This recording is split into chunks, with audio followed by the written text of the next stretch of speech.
Buenas tardes, mi nombre es Jesús Borrín, soy profesor de la Universidad Metropolitana de Caracas y el día de hoy vengo a hablaros de mi presentación titulada La dominación totalitaria en Through the Darkest of Times, una aproximación desde la teoría de Hannah Arendt. Algo que es muy usual a la hora de abordar el mercado de videojuegos que abordan el tema de la Segunda Guerra Mundial o la Alemania nazi o donde aparezca el Tercer Reich o la Alemania nazi, eh, suele suceder lo siguiente, y es que nos encontramos con una apabullante cantidad de juegos donde lo bélico, el combate, la guerra, esa heroicidad que podemos encontrar en juegos como Call of Duty, Medal of Honor, va a estar siempre presente. Desde el punto de vista de los juegos, vamos a encontrar que géneros de shooters en primera o en tercera persona son muy populares y también a nivel de estrategia encontraremos juegos como Company of Heroes o Hearts of Iron, donde ya no será quizás en primera persona, pero operaremos tropas a gran escala, ¿no? Y nuevamente el énfasis siempre suele ser la guerra. Esto hace interesante que muchas veces encontremos juegos donde el énfasis no sea ese.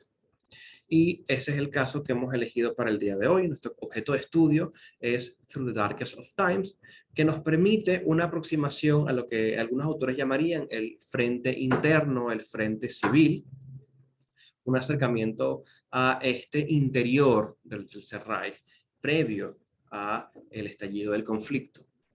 Y al mismo tiempo nos permite tender puentes al concepto de totalitarismo de Hannah Arendt. Este juego se caracteriza porque también el protagonista no es el soldado, son personas comunes, pueden ver en pantalla una captura del juego, es gente como ustedes o como yo, que se encuentra viviendo en el Tercer Reich y deciden resistirse al régimen, resistirse al dominio totalitario. De alguna manera, el objetivo del juego es no solamente resistirse, sino sobrevivir. Encontraremos en el juego varias mecánicas. Hay que conseguir simpatizantes para mantener vivo el movimiento, al mismo tiempo que conseguir recursos. También hay una barra de moral que se va disminuyendo si la cosa no sale muy bien y eventualmente esto termina disolviendo el grupo en el caso de fallar y hasta ahí llegaría el juego.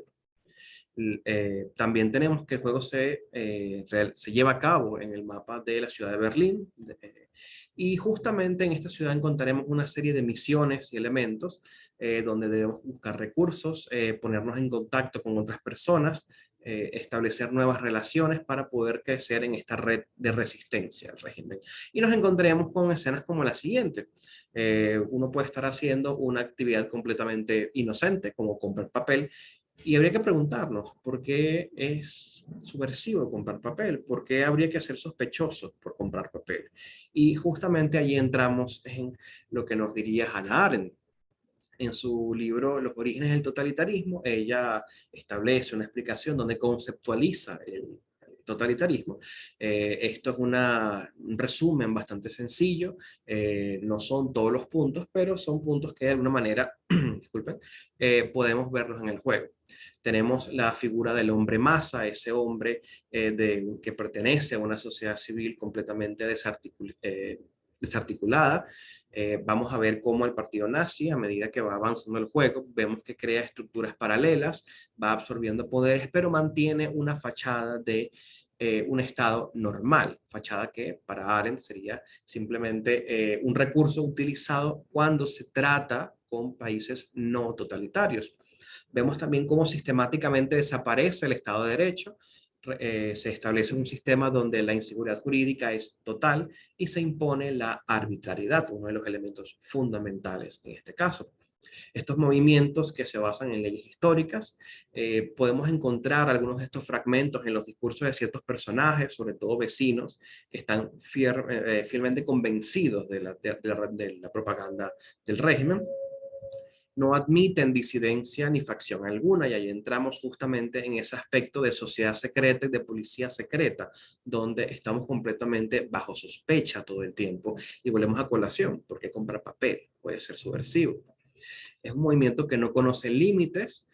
Aquí Arendt hace también varias referencias, entre ellas que los dos casos paradigmáticos de totalitarismo, como es la Rusia estalinista y el Tercer Reich, hay una diferencia, es que el Tercer Reich no se vuelve completamente totalitario hasta el estallido de la guerra, y esto se ve en el juego. También encontramos la presencia del líder, es omnipresente precisamente esa autoridad del líder nazi. Y justamente estos elementos nuevamente los veremos en el juego a lo largo de 4 arcos. El primero, el arco de la conquista del poder. El segundo se llama la cúspide. El tercero sería la guerra. Y el último, el colapso. En el primero, digamos, siguiendo el orden cronológico, vemos un tercer Reich que está comenzando. Hay violencia, pero no hay una eliminación sistemática de minorías. Hay persecuciones políticas, hay la eliminación de la división de poderes, la prohibición de otros partidos. Así comienza lentamente. Luego vemos el segundo capítulo, digamos que el telón de fondo son las Olimpiadas de 1936, donde el régimen busca lavarse también un poco la cara y mostrar esa fachada falsa que nos menciona Arendt hacia el mundo no totalitario. Y luego cuando estalla la guerra, donde justamente vemos este incremento, esta deriva totalitaria en su máxima expresión, comienza una persecución mayor, deportación de personas hacia el este, sobre todo de origen judío. Se utiliza el término subhumano cada vez más por parte de algunos personajes en el juego, y justamente vemos que la guerra marca esta radicalización del régimen, tal como lo comenta Arendt en su libro. Y finalmente llegamos al colapso, donde la guerra se está tornando ya en contra del Tercer Reich, está perdiendo la guerra, el frente oriental ha sido un desastre, el occidental también, y contrario a lo que se suele pensar, más que rendirse o reducir la intensidad de esa radicalización, más bien se incrementa, y la persecución ya no solamente son comunistas, judíos, rumanos o personas con algún tipo de discapacidad, sino también cualquier persona que se piense que no está cumpliendo con su deber con la patria, como hay algunos vecinos que son presentados en el juego que también caen en esta persecución. Al final, de alguna manera, el régimen termina devorando a sus propios hijos.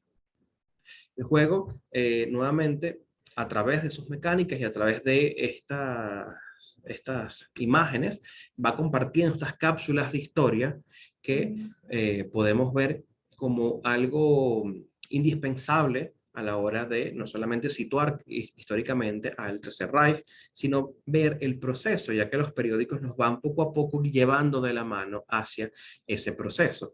Y las mecánicas, las situaciones que allí se plantean, exponen al jugador a las prácticas totalitarias y justamente ese intento de resistirse ante ese poder enorme que se está desarrollando. Creo que por ello el juego merece todavía mayores análisis, y es un acercamiento importante y un tratamiento serio al tema de la persecución, el totalitarismo y el holocausto en los juegos. Muchas gracias por permitirme participar.